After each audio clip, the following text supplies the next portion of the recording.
வணக்கங்க. இப்போ இதுதான் இது நம்ம நம்ம ஆன் ரோடு பஞ்சப்பூருக்கு சைட்டு. மிக அருகாமையில திருச்சி இருக்க பஞ்சப்பூர் மணிகண்டத்துல பக்கத்துல தாங்க இந்த ப்ராஜெக்ட் நம்ம இருக்க போயிட்டு ஆன் ரோடு இருக்கு. சைட் இது. மொத்தம் 21 ஏக்கர் உள்ள தயவுசெய்து ப்ராஜெக்ட்டுங்க இது இது. மீடியேட்டர்கள் 395 பிளாட்ஸ் இதுல இருக்கு. இதுல பாத்தீங்கன்னா ஆன் ரோடு ஃபேசிங்ல லேஅவுட் இது. கம்பெனி டைரக்ட் கமர்ஷியல் பிளாட்டும் இருக்குது, செமி கமர்ஷியல் பிளாட்டும் இருக்குது, வேண்டாம். ரெசிடென்ஷியல் பிளாட்டும் இருக்குது. ரெசிடென்ஷியல் பிளாட் சுத்திலும் வீடுகளுக்கு மத்தியில தான் இருக்கு.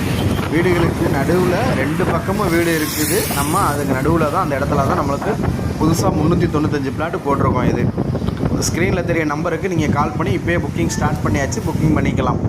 முன்னாடி வர்றவங்களுக்கு நல்ல வாய்ப்பாக சிறந்த சலுகையும் நம்ம தரப்படும். இந்த லேஅவுட்டில் பார்த்தீங்கன்னா 40+ அம்யூனிட்டிஸ் இருக்குது. ஆன் ரோடு நேஷ்னல் ஹைவே மேலேயே அமைஞ்சிருக்குங்க. இதுக்கப்புறம் இனிமேல் இது மாதிரி ப்ராஜெக்ட் திருச்சியில் எங்கேயுமே வராது. அதனால் முந்திக்கொள்ளுங்கள்.